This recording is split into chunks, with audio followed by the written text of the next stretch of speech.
Praise the lord. ఈ దినం దేవుని వాగ్దానం. వేటగాని ఊరిలో నుండి ఆయన నిన్ను విడిపించును. కీర్తనలు 91 అధ్యాయము 3 వచనము. దేవుడు నిన్ను విడిపించాలంటే నీవు దేవుని సేవించాలి, దేవుని ఆశ్రయించాలి, దేవుని ప్రేమించాలి. నా ప్రియ నేస్తమా, మానవునికి ధైర్యం, భద్రత, విశ్రాంతి అవసరం. దేవునిపై సంపూర్ణ విశ్వాసం ఉంచి ఆయనపై ఆదరణ పడిన వారికి అవి అనుగ్రహించబడును. నేడు నీవు దేవుని యందు విశ్వాసం ఉంచును. ఆయన నిన్ను ప్రతి అనుకూల పరిస్థితి నుండి విడిపించి నీకు తోడుగా నుండును.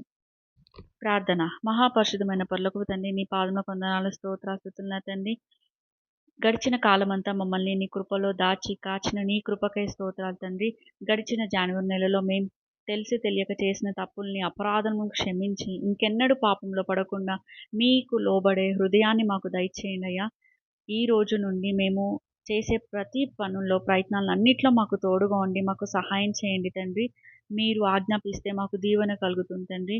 మీరు మాట సెలవిస్తే మా కార్యాలు సఫలమవుతాయి దేవా. సహాయం చేయండి తండ్రి. కేవలం మంచి కార్యాలకే గాని చెడు కార్యాలకి మేము కారకులు కాకుండా నీ సమగ్రంలోనే మమ్మల్ని నడిపించండి తండ్రి. దూర ప్రయాణాలు చేస్తున్న వారికి తోడుగా ఉండండి. వాళ్ళ గృహాలకి క్షేమంగా చేర్చండి. రోగులను స్వస్థపరచండి ప్రభా.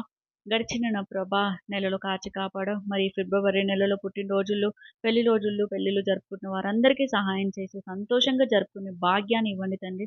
గత నెలలో ఎదుర్కొన్న ఇబ్బందులన్నింటినీ తొలగించి ఈ ఫిబ్రవరి నెలలో ప్రతి పనులలో మమ్మల్ని ఫలింపజేయమని, మాకు తోడుగా ఉండమని, మమ్మల్ని నడిపించమని వేడుకుంటూ మా సహాయకుడైన నీకే స్తుతులు చెల్లించుకుంటూ, నమ్ముట నీ వలనైతే నమ్మినకు సమస్తము సాధ్యమన్న విశ్వాసంతో సాతానుకి సిగ్గు, నీకే జయం కలుగునట్టు యేసు అతి పరిశుద్ధ నామములో ప్రార్థించి ప్రేమతో వేడుకుంటున్నాం ప్రియ తండ్రి. Amen. Praise the Lord. Thank you.